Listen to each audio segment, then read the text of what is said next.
আসসালামু আলাইকুম। আশা করছি আপনারা সবাই ভালো আছেন। আলহামদুলিল্লাহ, আমিও ভালো আছি। পাশে কিন্তু মুরগি ডাকতেছে, অনেক ভালো লাগতেছে।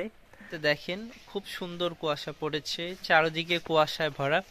তো আজকে যা যা করব সারাদিন অবশ্যই আপনাদের সাথে শেয়ার করব। আপনারা সাথেই থাকেন, আশা করছি ভালো লাগবে। যদি ভালো লাগে অবশ্যই সাপোর্ট করবেন, লাইক কমেন্ট শেয়ার এবং চ্যানেলটা সাবস্ক্রাইব করে সবাই পাশে থাকবেন। তো দেখতে থাকেন, আশা করছি ভালো লাগবে। আমি আর ঘরে থাকতে পারলাম না, ভাবলাম যে আপনাদের সাথে বাহিরের দৃশ্যটা শেয়ার করি। এটা হয়েছে আমাদের বাসার মেন রোড। তো ভাবলাম যে আপনাদের সাথে একটু বাহিরের পরিবেশটাও শেয়ার করি। এতক্ষণ আমি আমার বাসার ছাদের উপরে ছিলাম। দেখেন, ওইদিকে কিছুই দেখা যায় না, এত পরিমাণ কুয়াশা পড়েছে। দেখেন চারদিকে। আর আমি আরেকটা বিষয় আপনাদেরকে দেখাই, সেটা হচ্ছে দেখেন, এই জিনিসটা আমার কাছে অনেক অনেক অনেক ভালো লাগে। এই যে দেখেন, ওই দেখতে পাচ্ছেন কিনা জানি না,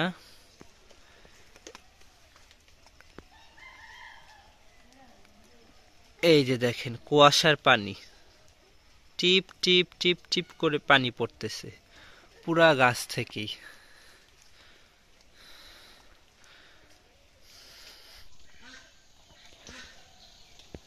আমি এখন পুকুর পাড়ে চলে আসলাম।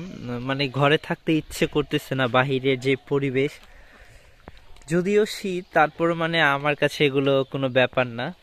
কারণ পরিবেশ এত সুন্দর, সেখানে কি ঘরে থাকা যায়? দেখেন, একটা হাঁস আসতেছে। এই যে হাঁসগুলো, ওরা যতই ঝড় বৃষ্টি হোক, ওরা কিন্তু পানিতে নামবেই। কারণ ওদের পানি হচ্ছে ওদের একমাত্র। দেখেন হাঁসগুলো যাচ্ছে, কি সুন্দর দেখা যাচ্ছে। আর আমি হচ্ছে ঘরে আর থাকতে পারিনি, বাহিরের পরিবেশটা অনেক অনেক সুন্দর লাগছে। যদিও শীত লাগছে, তারপরও আমার কাছে অনেক ভালো লাগতেছে। দেখেন কি পরিমাণ কুয়াশা পড়েছে, কিছুই দেখা যাচ্ছে না। দেখেন হাঁসগুলো কত সুন্দরভাবে পানির মধ্যে ওরা হচ্ছে খেলা করতেছে। সবকিছু মিলিয়ে পরিবেশটা অনেক ভালো লাগতেছে। সকাল সকাল বের হয়ে পড়লাম বাজার করার জন্য। আম্মু এই যে বাজারের একটা ব্যাগ ধরাই দিছে হাতে। তো দেখেন, চারপাশে কিন্তু প্রচুর কুয়াশা এবং কিন্তু প্রচুর পরিমাণ ঠান্ডা লাগতেছে। বাট তারপরে এটার হচ্ছে অন্যরকম একটা মজা। সিদ্ধ করে নিয়ে এসো না?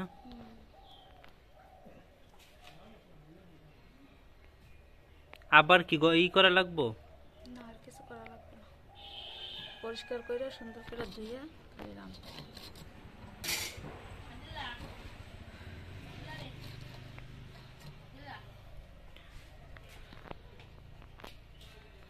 1 কেজি বট রানলে কি মা আধা কেজি থাকবো? রান্না কত দূর?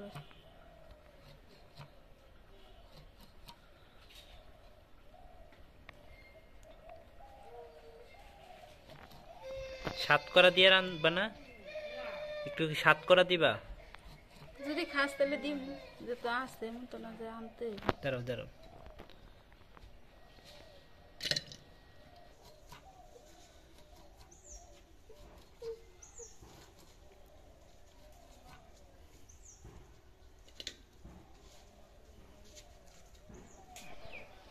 তো আবারও ছাদের উপরে চলে আসলাম। দেখেন এখন কিন্তু রোদ পড়ছে, আলহামদুলিল্লাহ ভালো। মাটির চুলায় রান্না করা হবে। তো আম্মু বলতেছে যে যাও, যে একটু কড়াইটা নিয়ে আসো, অনেকদিন ধরে তো চুলায় রান্না করি না। কড়াইটা এই যে সেই বিখ্যাত কড়াই। তো আম্মু বলতেছে এটা একটু নিয়ে আসো, নিচের থেকে ধুয়ে নাও ভালো করে। কারণ এই যে দেখেন, আমি কিন্তু এটার মধ্যে কেক বানাইছিলাম, যার কারণে হচ্ছে এই যে অনেক বালি টালি জমে আছে। তো এটা এখন ক্লিন করব, পরিষ্কার করব। ছাদে করব না, নিচে নিয়ে যাব। এ পাস করছস না ফেল করছস? কত পাইছস?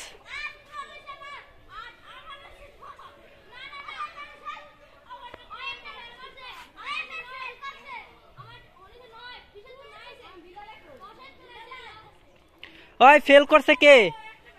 ফেল করছে কে? কই ফেল করছে কেডা? কোন বিষয় কোন বিষয় ফেল করছস? ও, বিল্লালে কি করছে? তো ওরা হচ্ছে আমাদের এলাকার, তো ওদের আজকে রেজাল্ট দিছে। তো জিজ্ঞেস করলাম, রেজাল্ট আনতে গেছিল, তো ওরা অনেক ভালো, অনেক ওদের সাথে অনেক কথাবার্তা বলি, যেহেতু আমি গ্রামের লোকাল না, মানে ছোট থেকে ছিলাম না, আমার পরিচিত কেউ নেই, সো ওদের সাথে কথাবার্তা বলি। তো যাই হোক, এই যে কড়াই, তো কড়াইটা এখন আমি হচ্ছে নিয়ে যাব, কে ধুবে জানি না। 1 কেজি বট নিয়ে আসছি, 1 কেজি বট থেকে ধোয়ার পরে এইখানে এতটুকু বট হয়েছে, এই যে। তো আজকে বাসায় রেসিপি করা হবে পাতাকপি ফুলকপি মিক্সড সবজি, সবজি রান্না করা হবে। আর যে এইখানে আলু হচ্ছে, এটা হচ্ছে আপনার ভুড়ির সাথে দেওয়ার জন্য।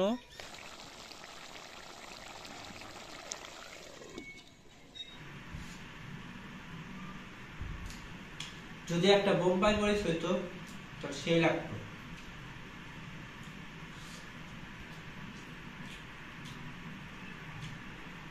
ভাজিটা অনেক ভালো হয়েছে।